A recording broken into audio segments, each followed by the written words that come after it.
Hello, everybody, and welcome to Yo Pops, the podcast with me, Sean Williams, and my dad. Blessings to you. You can't just say hi. Of course. What's better than blessings? There's no need to be that deep so early on a Monday. No.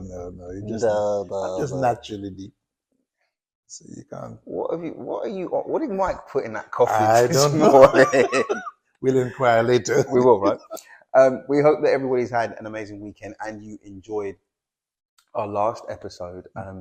We had a really fantastic time talking about it and also dissecting the dynamic between parents and children, and also what our parents, heaven love them, what they require from us. But I think one of the biggest takeaways that I took from it, Dad, was actually the process of conversation where we almost agreed that we were talking about the same thing but coming from different angles. Does that make sense? It's almost like you were coming from the north of the city and I was coming from the south, and when we both converged upon the point, we're like, this might feel like the same kind of thing. Indeed, people are enriched because of that.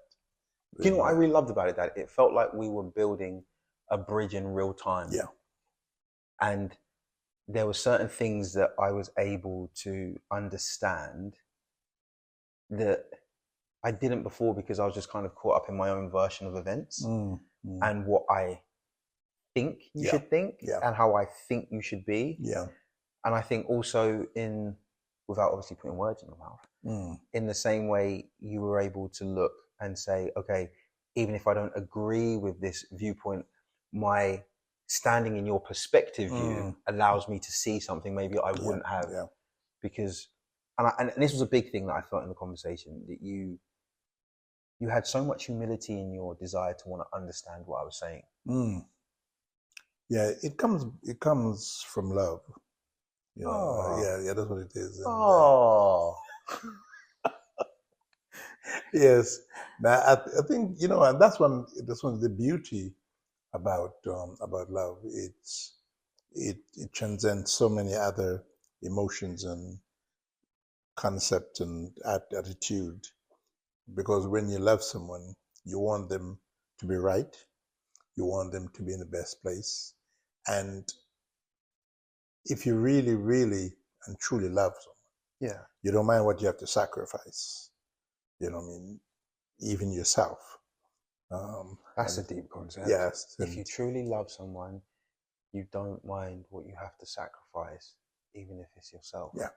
And you know, and that's why the essence of Christianity is based on St. John 3:16.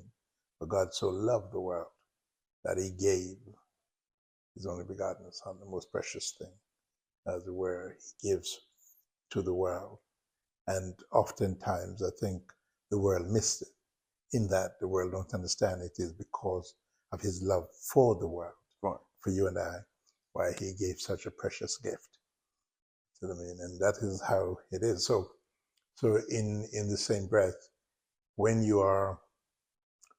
someone is on a learning curve, the same, and that's what I think a lot of people fail to realize, that as children, you're on a learning curve. You know what I mean? And that learning curve will continue, even to the point when even after you have your own children.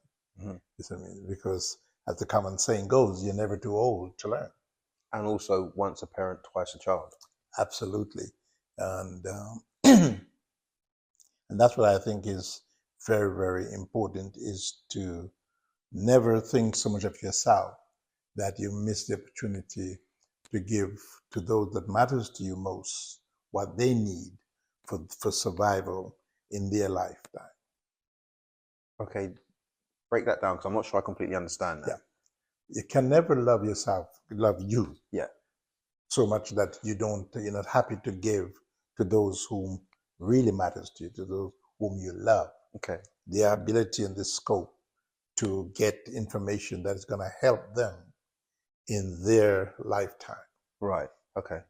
No, the reason why I asked for the base of that is because a lot of people, and we were having a conversation last week where you said something and I know what my mind went to in terms of the connection of the word, which almost sent a whole series of protocols that I'm used to be like, oh, well, no, because, and then just, I guess, process this. And I went, tell me what you meant by that phrase there. And when you told me what you meant by the phrase, it was your idea and connection to it was the polar opposite Indeed. to mine. And I remember you sitting there going, okay, cool. That may not have been what I was trying to say. This is, and yeah, because, and that's what I wanted to ask, because in terms of, I think a lot of the time, especially maybe even within culturally, the idea of giving is always associated to finance instead of time. And I think the inability to have that very simple yet very humble conversation. Because the reality is, giving, or even the basis of finance, is always quite a sensitive, fragile thing, depending on how much resource you may or may not have, or the dynamic or the environment. So I think that you're really right that, especially for my generation, a lot of the time we miss that the real basis of giving isn't necessarily stuff. Indeed. It's of time, and like you said, of oneself. Indeed. And this is why it is so frustrating for parents. Right. When you want to spend time, because as you get older, from teenage especially, is very little time spent with wisdom. I mean, I can only surmise that what you're saying is true, because the reason I say that is because I don't have that problem. I understand that. Does that make sense? Yes, and to me, and I've always kind of been that way from very young. Yes. I've always enjoyed listening and being around older people and gathering information and gleaning, which is why sometimes I feel like an 85-year-old man in a 30-something-year-old body. You know, in terms of your ability, in terms of your wisdom, you are an 85-year-old man in that 35, 39. You see, you don't even know. You don't even know how old I am. 38-year-old, 38 going on, But yes, and I think it's what attracts a lot of people. What if I didn't want the world to know my age? They already know it. I mean, only because you're big. The social media is already. I don't put my date of birth on it. Oh, they can find it. Dad, imagine I didn't want anybody knowing. They can see. No, they look at me and people think I'm in my 20s. Yes, deception. No, clean living. Clean living. Christian Dior, cocoa butter, and Jesus. So Jesus come third, huh? No, he came. Listen, honestly, he had to be first. And then all the other bits and pieces. Jesus. Cocoa butter. There you go. Christian Dior. There you go. You got it. You got it in order. Of course. No more coffee for you. Yes. Dad, I wanted to move us on a little bit because I saw something quite interesting on Instagram. And it was an advertisement. And it was an advertisement for men to buy their fathers a journal, which is Tell Me About You. And I was really intrigued by this journal. And one of the first questions it asked was, tell me about your childhood. And I started to think about it, and I was just like, because obviously we're quite, we're close and we talk a lot. And then I sat and I realized, I was like, there's a whole bunch of stuff that I've never sat down and gone to my dad, sat down and said, Dad, tell me about A, B, C, and D.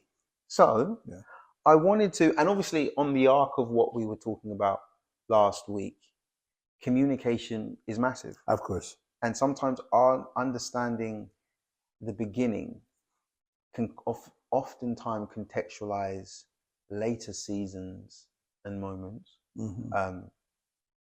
So I guess the first question that I want to ask you is, where were you born? Right.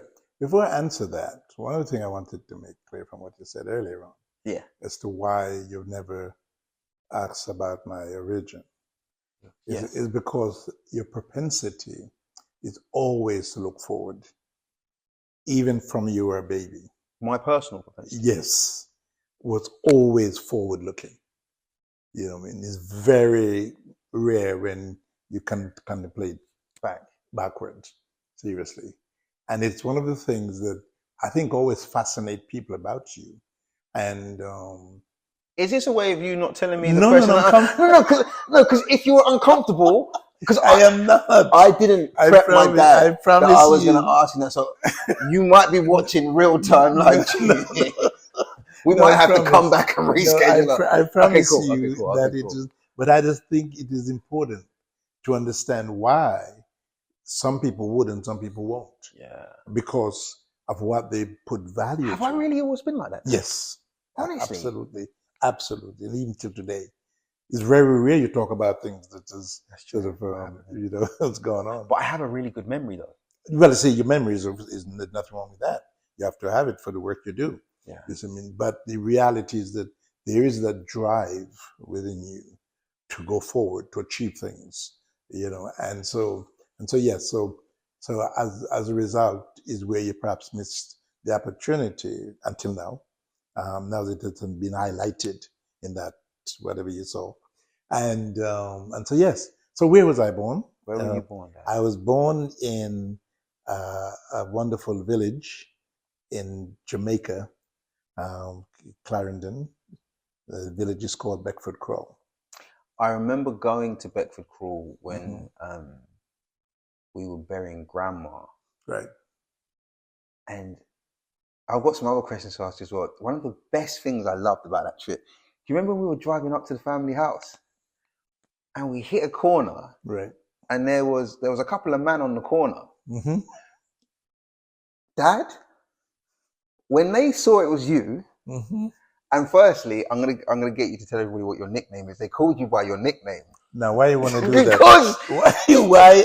What possessed you? Let me tell you want to do that? Because your last son, and this is the funniest thing, you never. I remember when you stopped my cousins calling you Uncle. Yes.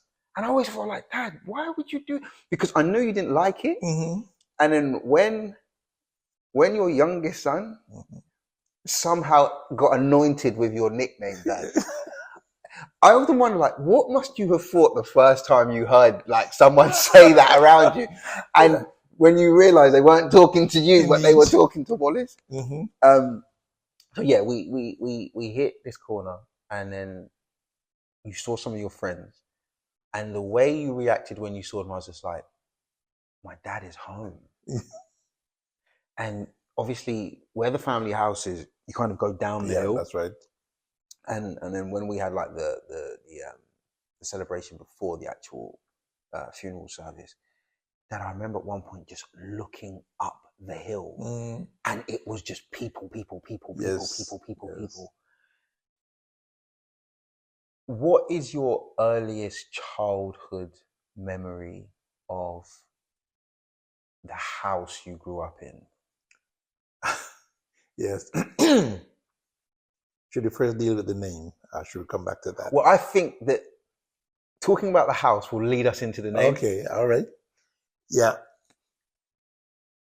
The house was very, I would say very comfortable, purely on the basis that it sits on about, I would say, an acre of land. And so although the house itself was not a big house, in fact, 1, 2, 3, 4, it was 4 bedrooms, 4 rooms. 3 were bedroom outright and 1 called a living room and the veranda, etc. So there was 9 grandchildren living there, and grandma and granddad. So yes, so it was, in terms of space, it was tight. Right. It was very, very tight. And I think for me, it was even more tighter because I was not the person who regularly get on with everybody. I was not quite a conformist. Okay. So you were a bit kind of... Yes, the brown sheep of the family. I'm so glad you used that word. Yeah. well, I'm already black, so how can I use that black sheep? You know, Why? Like, why do you? This is interesting to me. Why do you think you found yourself in that position? I think it is by divine providence. You know, in the moment. I was a naughty child because that's the way God made me. Yeah, because you know, by virtue of your calling, you are being prepared for things later on in life that at that moment you did not think that you were being prepared for it. So what we have was that, like as I was saying, it's a bit like David, right? 7 brothers, but you look at his life and it was really traumatic. You know, he was put in a situation that was very dangerous. But as his life played out, you can see that God was teaching him on the job. You know, he was learning things that was going to characterize his life going forward. And so that's why I said divine providence, because I look at some of the struggles I had as a young man growing up and realized that I had to develop inner strength to deal with what then seemed like the onslaught of people's opinion, and you know, both my younger siblings and cousins and other people like that, and learning how to stand on your own, you know, in what may seem to be adverse situation. So you learn that, and so that's really what people, when people didn't understand why you were so adamant, why you were so you know, you develop that level of confidence in what you want to do, and what you determine in your mind, and you were not prepared to allow anyone to subjugate you, you know what I mean, or to determine how and when things are done. If people get me to do things, it was by negotiation and understanding, not because they tell me I have to do it. So even as a child? Even as a child. So then when you were telling me to do stuff and I didn't want to do it, right, you weren't telling me that you were the forerunner of my... No, that's why I've always been very lenient? Lenient, that's one of the words. And the other one is that understanding. You know what I mean? For example, because you realize I was just your crazy iOS update. No, that you went and did. No. From what you're saying, Dad, it would sound like that my grandparents spent, and my grandma, but my great grandparents and my grandparents spent more time maybe trying to either apprehend or reprimand you from doing stuff. Yes. Where did this courageous, adventurous, and carefree, where do you think it began for you, Dad? Yeah. I mean, of course, my mother and father left me quite early. So I didn't have the privilege. How old were you when Grandma and Granddad left? When Granddad left, I wasn't even born yet. And when mother left, I was about 2 years of age. When Grandma came to work? When Grandma came to the UK. So here you are. And it was something you said the other day that sort of bring some of these things back to my remembrance, you know, to my memory, was when we talk about is separation, traumas, traumatic separation traumas, something. Separation anxiety disorder. Yes, that was it. So when I was talking about the time I was working at the educational facility for the alternative provision. Yes. And I said to you, I was just like, Dad, do you know when sometimes you drop me into work, what that felt like? And I remember recalling a time in my life when I was at nursery, and then I asked you how old I was, because I was describing to you, and I could see in your face that you recalled what I was saying, because it's almost like I could see you kind of go back to however old I was at that point, kind of having to drop me at nursery and then leave. And then when you told me how old I was, I could not believe that I could remember back that far. Yes, again. And that's when you sat there and you said something really deep. You said, Shean, if something is traumatic enough, it goes past your conscious mind, past your subconscious, and into your spirit. Yes, it does. So when I was talking about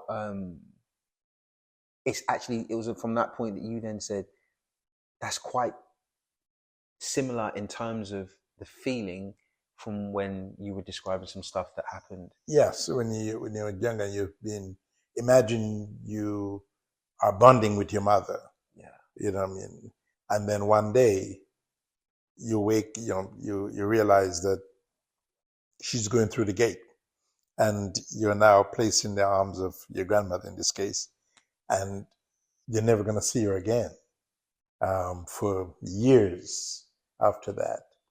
And so where does it leave you? Because here is grandmother with 9 other grandchildren and perhaps a couple of her own, isn't it? So the pecking order becomes very, very real. And if the more conform, or the more conformity you are to the situation, is the better it plays out for you. The less conformity you are, is the worse you become. So that's where people then become branded as the one which is the blue sheep, black sheep, yellow sheep, any sheep. Color they so will and desire for that. Indeed. So you become that. But then you then have to build within your own self the courage to face any challenge that comes your way. So you have to really stand up for yourself, per se. And that's why I believe that, given all of my other cousins and even brothers, you realize that they did not turn out like I did. And therefore, the calling upon my life is not the same as what's on their life. Great. And it is what made me believe that by divine order, I was being groomed or created for the mission that was ahead of me. Let me ask you a question. Who were your allies in the house?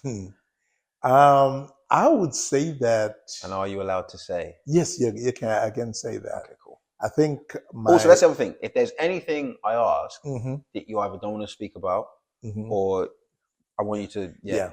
No, I think my number one ally at the time was my bigger cousin. Okay. One that's called Bevan.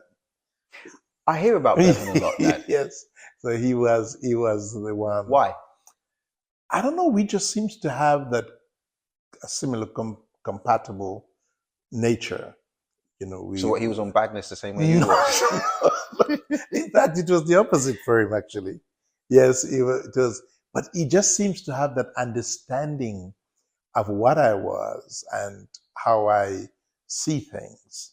And he was always there as a bigger brother that I could look up to. And he may not agree with everything I did, but he had that level of understanding to split the difference between right and wrong. And so, yeah, we grew up liking him. Then there was another one who was younger than me, and his name was Donald. Yes, so Donald was like the younger version. And again, we got on very, very well. And I felt now that I was oftentimes looking out for him. Now, Donald is the brother to Bevan. Yes, I mean. So almost like you were three brothers. Indeed. But Donald and Bevan was not close, even though they were brothers. So you'd almost stand in the middle of them and be the tie between. Precisely. Because Bevan would look out for you and you'd look out for Donald. Exactly. And then Bevan's other brother, which was Ken, he was very close with my real brother, Michael. Is what I'm saying. So they were the two that get on very well. Something that you can like, but also I think something that is going to be very not surprising, but it's culturally different to a lot of people is that because your parents were moving to work, grandchildren would almost become siblings because obviously they'd all come under everything. Yeah, precisely. So, Dad, in terms of how you were, who did you get in trouble more with? my great grandfather or my great grandmother? Grandmother ruled the nest.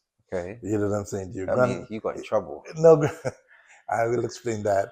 Now, grandfather was a farmer, Okay. so they for early morning, and they go out very early in the morning and come back most time late in the afternoon.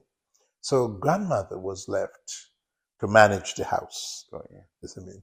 Now, when you're managing kind of 9 children, different age group, when you say one word, that's what has to be obeyed. That's the law. Yes. And I somehow never keen to obey the law unless I could see reasons why they would let me see reason you why. needed an understanding. You needed a revelation as to why I should obey that law. I love this. You see, this is explaining so much of my own process. Because I never knew where this came from. I was just like, I don't understand why I can't listen. And so, this is brilliant. And so my grandmother was not in the mood to be explaining anything to a child. It's as far as I'm concerned, you just accept what it says and you just get on with it. While for me, no, that's not how it works. It works in that if you want something of me, tell me why. Yeah. And, be nice about it. You know what I mean? Seriously, be nice. Because the moment you're not nice, I could run. So the moment that they say something to me that I didn't like, I'm taking to my feet. You know what I'm saying? So responding and then... That's it. I am out of there. Because if you don't do that, then the other bigger siblings will get hold of you. And hold you until she can... And traitors. Treacherous exactly. And then that is why... then of course you pay for your... But I was going to say, weren't you ever kind of a little bit worried that if you skedaddled off, that when you get back, she's not going to forget? Oh no, I mean, but you see, she's not going to forget. You're right. But then it didn't bother me too much because I'm happy to sleep outside. No kidding. I would. Dad, what are you saying to me? I am telling you, I would sleep outside the house, when everybody's inside the house. I'm sure if my cousins, they're listening, they just laugh because do you know what I love about this, Dad? Do you remember when so remember when we were living on Rustet Road? Yes. And you were kind of trying to be really cool with us because you were like, okay, my boys are like, I think 21, 19 and 17. They're gonna go out. Yeah. But you're like, be in at this time and don't come into my house in this way, that way, or that way. And we're like, okay. And then there's a couple of times where you'd lock the door and you kind of done a house count to be like, okay, cool. So I guess you're sleeping outside or wherever you're going to be sleeping. And then obviously we kind of had a little pact within us. Like, listen, just tap the window. We'll come down, we'll unlock it, just sneak you in. And we knew how to get up the stairways. But one of the best times I ever realized is when you realized we were climbing up the wall to jump over the balcony. And Dad, there was one time we started to scale and you just appeared out of any. But now I realize you were the architect. No. You were the first balcony climber and veranda ducker. Indeed. That is why so many things I will tell people about, nature and all of that, and they would think this man is kind of crazy. But no, you see things and you learn things that happen, for example, like in the middle, because at 12 o'clock, and of course we were in an environment where most people didn't have television. Of course. So storytelling was the entertainment. And especially the horror films, they are storytelling, about ghosts. We commonly call it Duppy in Jamaica. And there was this lady who used to be good at telling it. What, Duppy stories? Yes. She lived the furthest into the darkness. Yeah. And she used to find it fun to come and scare us to death with Duppy stories. But wait, you'd listen to them? Of course. a Dad, I person. could not see you listening to it. Yes, we did. We listened to it, and we were sort of What's the saying? Duppy know who for frightened. Exactly the point. And Okay, cool. we were, shaking in our boot listening to her. And when she finished, she would sort of wink at my grandmother and said, "Okay, now they're not going to go out because I've got them staying indoors because they're not going to go out in case they meet one of those scaries along the way." And it was kind of hilarious because sometimes in the moonlight, the banana leaves would sometimes take on different shade of colors. Okay. And if you have a little wind blowing and you see suddenly something shift, and your mind already it's going from hearing from all the stories was really fascinating. So yes, so I would stay out, and because everyone is afraid of my grandma, okay, so nobody's gonna come and open the door in case they get into trouble. Who opened the door? So I'm thinking, okay, well, I'm not going in. So, but that's how comes I like dogs, because I had about 4 dogs. Yes. So then why were we never allowed a dog in the house? No, I mean it was never me. I mean, I love dogs to bits. Is what I mean, but what Mum said we don't like dogs. She likes cats. Yes. Mum likes cats. Yes, and I don't like cats. No, cats are the worst Exactly, kind of creatures exactly, ever. Exactly. So we just decided, okay, tell her what, forget it. So with that now, so those dogs, Mum, man. Sorry. So with that now, those dogs would always stay around me. You know what I mean? So therefore, because once you got the dogs around, you're not so scared because they can supposedly see ghosts. So the moment, so the moment that they see anything, they'll be tracing barking it and carrying on. So you feel safe until about 3 o'clock. Yes, about between 2 and 3. What, in the morning? In the morning, early morning. You see me? These dogs would call out to each other. different. Have you ever watched 101 Dalmatian? Yeah. There's so much truth in that thing. No joke. They at that certain times they will call out to each other. Got you. If somebody's coming down their street, they let everybody know. Every dog shout out to each other, to each dog. Very much. So they would call out to each other, and it's like saying, "Okay, hey, it's time for us to go hunting." And they would gather at a particular pre-arranged location. So the reason why they bark is to deceive their owners, to let them think that they're at home. So they would run around the house and bark, carry on, and then you think, all right, the dogs are watching the house, so great. No, they're gone. They just meet up, and a whole gang of them would disappear and go find somebody's sheep or goat. Yes, but not close by their house, far. And they would kill it, eat it. Yes. Seriously? No joke. And then they would come back at about 5 o'clock in the morning, just before daybreak. Yeah. And when they come back, they'd run around the house again and bark. And let the owners, if the owners are listening, because everybody get, the dogs are so good, they've been watching the house. No. And then once they've done that, they would go to sleep. And if most people would tell you, especially from the country and rural area, dog sleeps a lot in the morning. Because they've been running up and down and doing all sorts. And doing all sorts. So that is how it is. So you know these things. And if it gets too bad, and sometime my grandmother would think, oh my goodness me, he's out there for that long time, and she may decide, okay, I will come, or even my grandfather, because my grandfather, I felt he loved me quite a bit. Okay. So he would come and open the door. Yes. And who's going to beat your granddad? Yes, you see. And he would open the door, go back to his room, and then I would creep in. And then I would go under the bed. Because see, most times those beds had openings like that. And you'd go under the bed? Under the bed, and make myself comfortable there. And because if grandmother comes, she don't care what time of the night, Yeah, the so much beating. of the Oh, day. yeah, the justice is coming, It's Dad. coming. It's coming.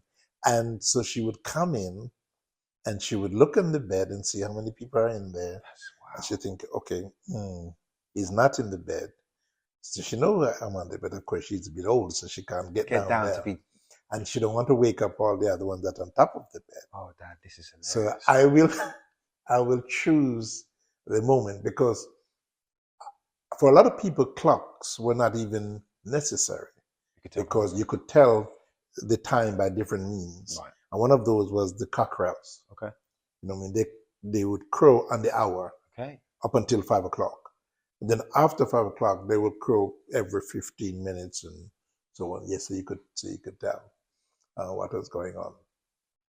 So the moment that I hear them crowing at certain time, I know it is time for morning. So it is time to get up and get out before grandma gets in.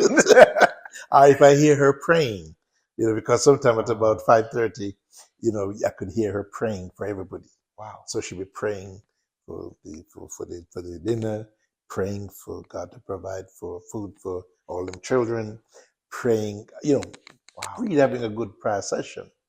And sometimes I'll hear her praying for me. Is it really? Can you remember the last time you heard her praying for you? What she was praying about? Oh, she was praying that the Lord will help me not to go to prison. No way. Are you being serious? Absolutely. My great grandmother thought you were so bad that you might end up in. Of course, absolutely. So she thought, no, Lord, keep him from prison, and of course, prison is a very not a good thing. No, it's not. And you don't want to be telling people that your grand. You know what I'm saying to you. And so, yes, he's a prison bird. And imagine if grandma writes back, how are the kids? Oh, well, they're okay, but one was it's unheard of. You know what I'm saying to you.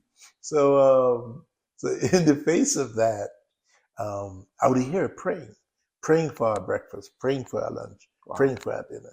You know what I mean?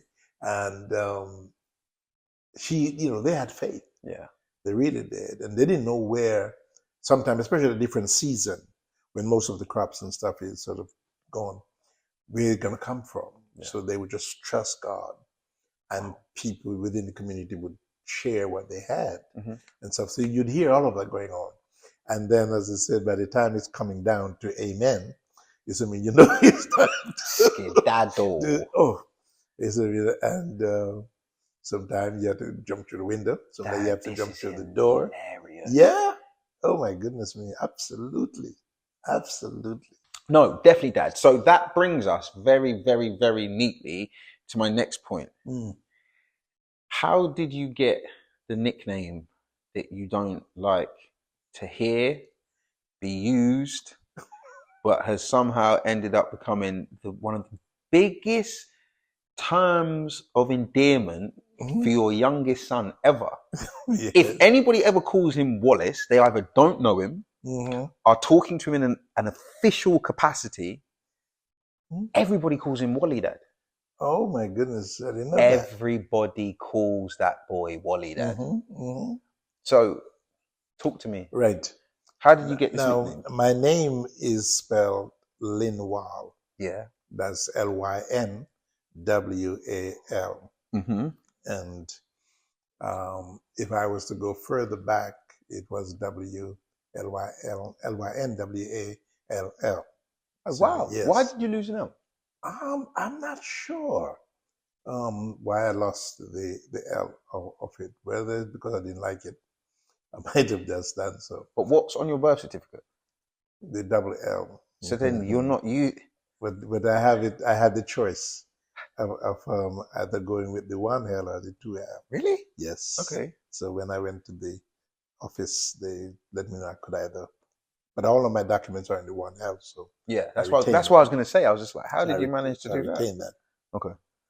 So everyone in Jamaica give people nicknames. I don't think you have a Jamaican who has not got a nickname. Okay.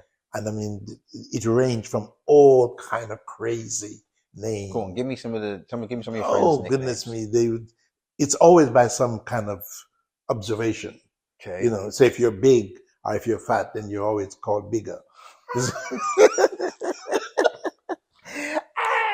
You You are see, big as. and if you're tall, they would call you langers.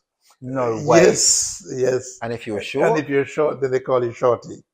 Yes. You see, and if you're slim, too slim, then they Marga. call you slim. Okay. You see what I mean? All right. You know, and so if you have some kind of deformity, for example, Whoa. We might be getting into waters here, Dad. Where we got. Okay, cool. They'd give you a nickname based they on. give you a nickname based on that. Okay. You know, because say like there was a brother in our church, and he had a deformity in his leg. Yeah. Yes, I mean, and they would call him Brookfoot. You know, What's wrong with you? God, old people in church calling a man. But do you know? I've always said this.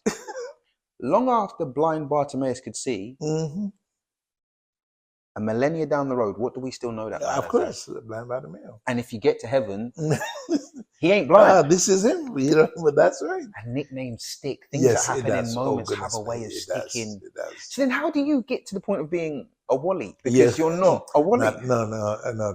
Now that's what you're adding to it. How do you mean? A Wally. I know. No. I didn't. I wasn't a Wally. I was Wally. Okay. There's a lot of difference between. No, there's a big difference. Exactly. So why did you say that then? Because obviously, Do I look like a Wally to you? no, of course you don't. That's just why I was like, how did you get there? No, I didn't get there. But no, in the first instance. But it makes me understand why potentially when you came here with that nickname, and then you understood the connection to the word here, that you were like, oh no, that's not me. But amongst your friends that knew you from back home, because the connotation is different. But so basically, then my friends know me as Wally. Got you. Yes, I mean now, even contrary to your connotation as First a Wally. of all, Dad, do you really think apologies is in order?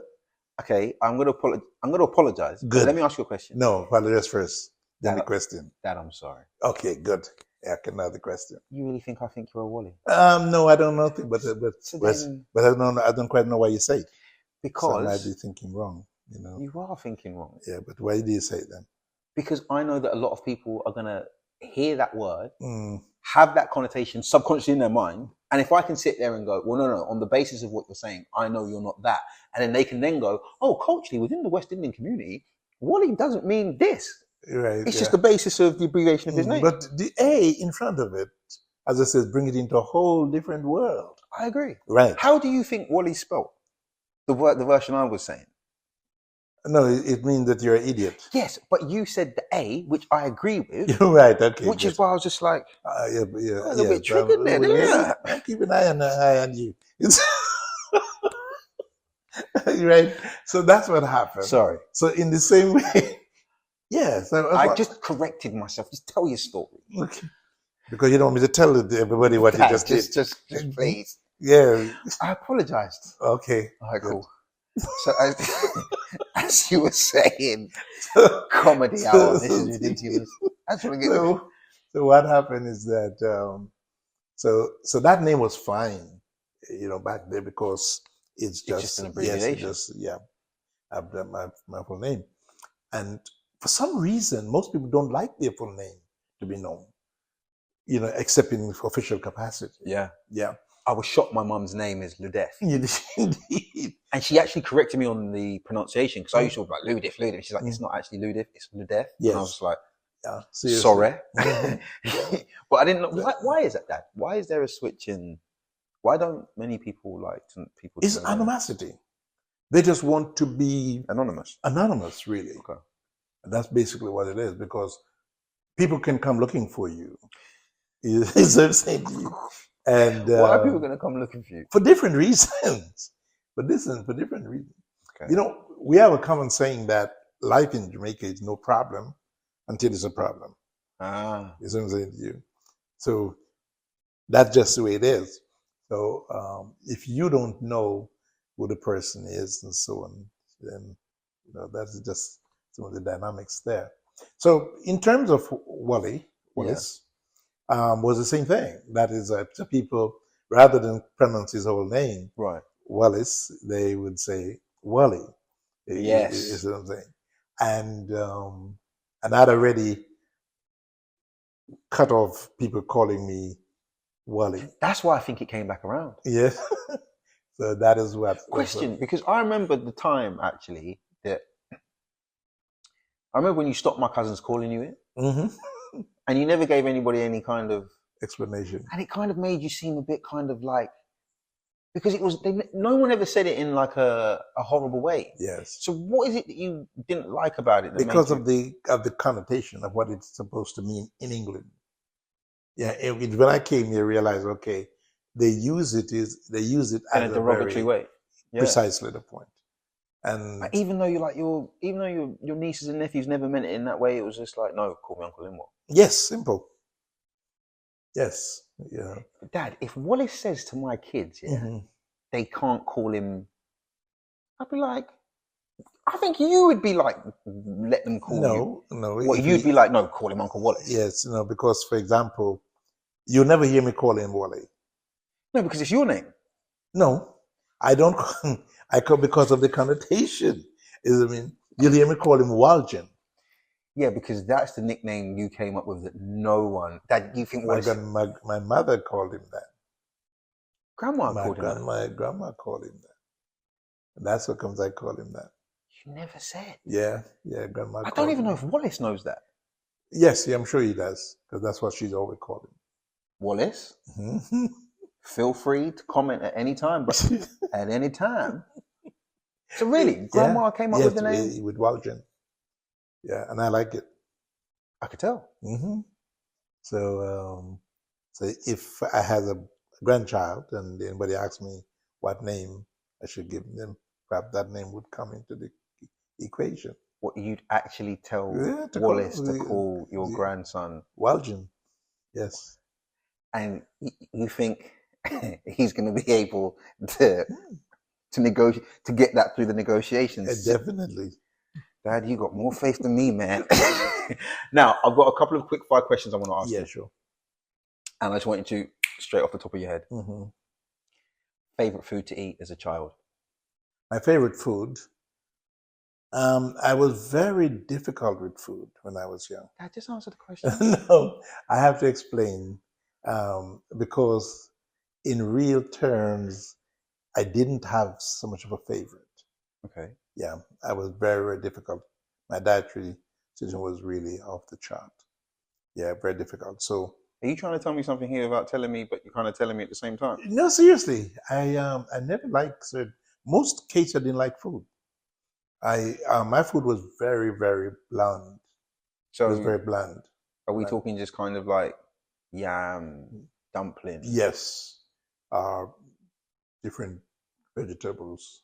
Yeah. But outside of that, not much more than that, really. So it wasn't like I was crazy about a favorite. But if I was to pick something that you could give me anytime, it was something as basic as corned beef and rice. Do you know what? It's funny you say this, because when Mum used to go away, oh heaven help us, and I realized there hadn't been any meal prep. I was like, oh Lord, we're in for a week of pilchards and rice and corned beef and rice, Jesus. It's gonna get, boys, seatbelts, batten down everything. And when she used tuna, pilchard, Dad. Yes. But the thing is, you would really, you'd really season, you do stuff to the corn. Oh yes, yeah. Oh, Dad, that took me back somewhere. That makes it very tasty. But the other thing is that sometimes you would burn the rice on, and I know you didn't mind, because now you'll tell my mum to keep certain bits of the rice, but yeah, I can understand why that found its way into my childhood. Yes. You, okay, cool. So your favorite food was kind of root vegetable, kind of cool.